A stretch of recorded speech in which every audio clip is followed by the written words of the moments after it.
이혼을 경험해 본 사람들은 마음의 상처를 가지고 살아갑니다. 이 인생을 살면서 느꼈던 고통 중 이혼이 가장 고통스러웠다고 얘기할 정도인데요. 마음이 아픈 것뿐만 아니라 초혼에 실패하고 세상에서 쓸모없어진 사람이 된 것 같아 자존감도 떨어지고 주위의 시선도 견디기가 힘들었다고 말합니다. 여러분은 이혼을 경험해 보셨나요? 우리나라의 이혼율이 세계 3위라는 통계가 말해주듯 이제 이혼은 전보다 흔한 일이 되었습니다. 하지만 아무리 이혼이 흔해졌더라도 그 과정이 어렵고 고통스러웠다면 재혼은 떠올리기도 싫은 분들이 많으실 겁니다. 많은 사람들이 이혼을 하게 되면 앞으로 혼자 살 거라고 다짐하곤 하지만 이혼 후 찾아오는 고독과 외로움으로 인해 혼자라는 불안감이 커지면서 이혼의 상처가 채 아물기도 전에 새로운 사람을 만나고자 하는 마음이 들 때가 있습니다만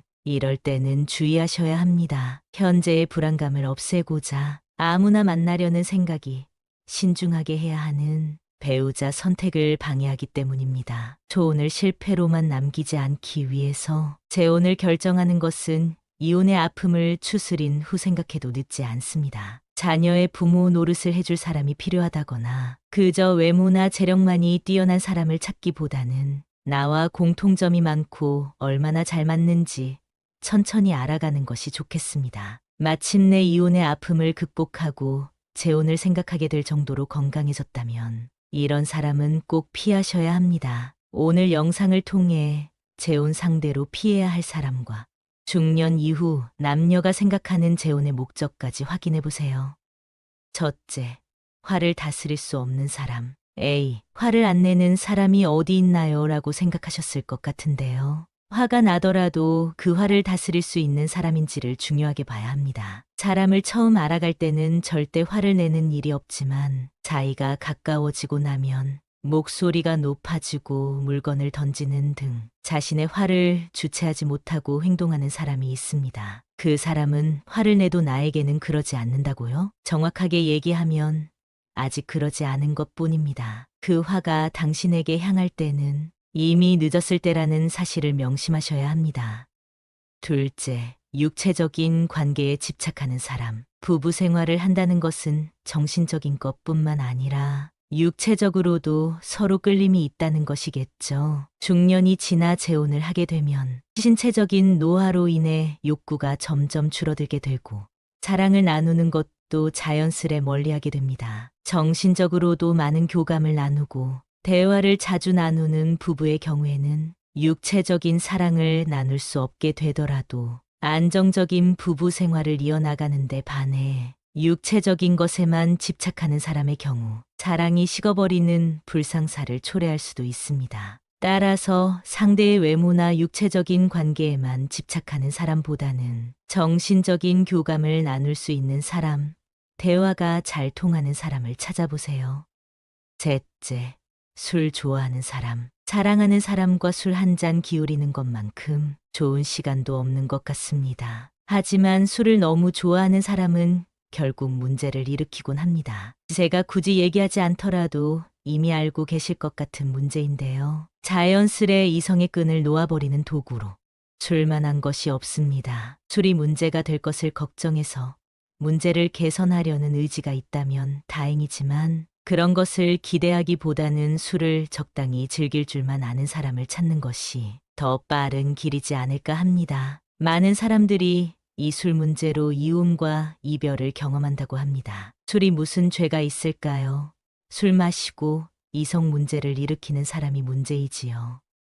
넷째, 어떤 역할을 바라는 사람. 재혼의 경우 상대 역시 재혼일 경우가 많습니다. 그 중에는 속으로 집에서 식모 노릇을 해줄 사람을 찾거나 아들, 딸의 부모 노릇을 해줄 사람을 우선적으로 찾는 사람이 있습니다. 조건이 되어야 할 것들이 목적이 되면 성공적인 재혼 생활을 이어나갈 수 있을까요? 매일 밥만 하려고 결혼하는 것이 아니지 않습니까? 상대의 자녀를 양육하기 위해 재혼하는 것이 아니지 않습니까? 이런 목적을 가진 상대와 재혼을 하느니 차라리 연인으로 지내는 것이 훨씬 자유롭고 좋을 것입니다. 많은 사람들이 재혼에 대해 얘기할 때 둘이서 괴로운 것보다 혼자서 외로운 게 낫다고 말합니다. 재혼을 고려할 때는 가정과 가정이 만나 하나가 되는 것인지, 내가 그 가정의 속박이 되는 것인지 구분을 잘하는 것이 중요합니다. 이렇듯 재혼의 목적은 사람마다 다르고 남녀가 생각하는 재혼의 목적도 다른 법인데요. 대체로 여성은 자신의 노후를 책임져 줄 남성을 찾는다고 합니다. 중년이 되고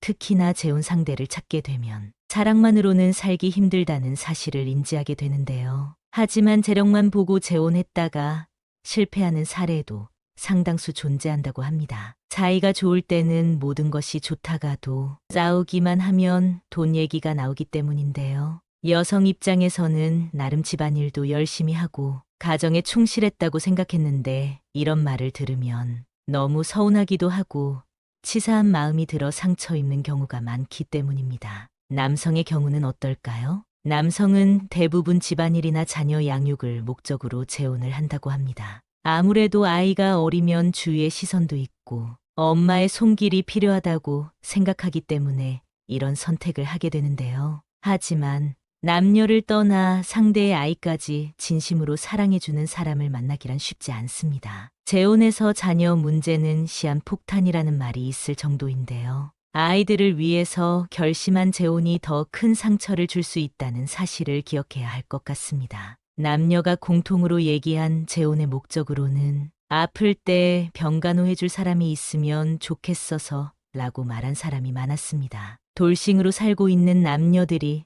서글플 때가 아플 때라고 합니다. 어깨가 뭉쳐도 주물러 줄 사람도 없고 파스를 붙이고 싶어도 손이 닿지 않아서 붙이지 못할 때나 몸살로 누워있을 때 먹는 것도 제대로 먹지 못하는 경우에 그렇게 서러울 수가 없다고 합니다. 하지만 단순히 병간호해줄 사람을 얻기 위해 재혼을 한다는 것도 조금은 웃긴 얘기인데요. 이처럼 재혼 시 고려해야 될 조건이 목적이 되어버릴 경우 재혼에 실패하고 또 다시 이혼하게 될 수도 있습니다. 문제 해결 수단으로 재혼을 선택하거나 재혼 결정을 조급하게 내리지 않도록 주의해야 합니다. 그래서 다음 내용으로 성공적인 재혼을 위한 방법 3가지를 준비했습니다. 첫 번째, 초혼 생활과 비교하지 말 것. 재혼 생활을 하며 만족스럽지 못한 부분을 느낄 때 사람들은 초혼 생활과 비교하곤 합니다. 당연히 비교할 대상이 생겼기 때문에 자연스러운 현상이지만 초혼 생활과 비교하며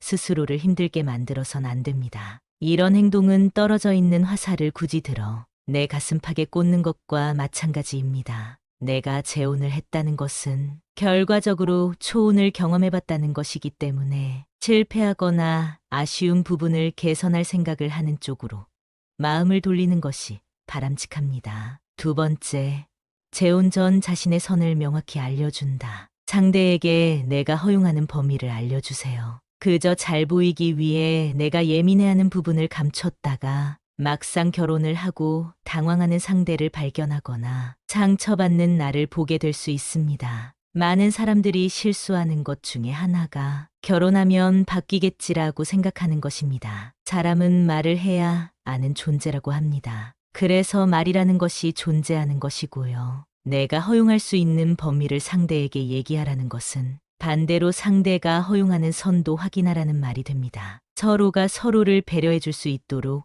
미리미리 준비하는 것이 바람직하겠습니다. 세 번째, 부부관계를 최우선으로 생각하는 것. 재혼의 경우, 특히 자녀가 있을 경우, 전처나 전남편과의 연락을 나누게 되는 상황이 생길 수 있습니다. 가장 좋은 방법은 재혼 전, 초혼의 관계를 모두 잘라내는 것이지만 현실적으로 그게 어려울 경우라면 재혼 상대를 최우선으로 생각해주는 태도가 필요합니다. 이혼을 경험한 사람들은 트라우마나 마음의 상처가 큰 편입니다. 내 입장에서는 아무 일도 아닌 것 같은 일이 그 사람에게는 매우 큰 상처로 다가갈 수 있다는 사실을 기억하면서 서로 위해주고 사랑해주는 마음을 가지게 되면 다른 크고 작은 갈등들은 쉽게 극복할 수 있게 됩니다. 안정된 사랑의 열쇠는 좋은 배우자를 선택하는 방법을 아는 것이라고 합니다. 아무리 부부관계라 하더라도 필요한 때에는 자기 주장을 분명히 할 줄도 알아야 하고 서로에게 원하는 것을 얘기할 용기도 있어야 합니다. 오늘의 이야기를 통해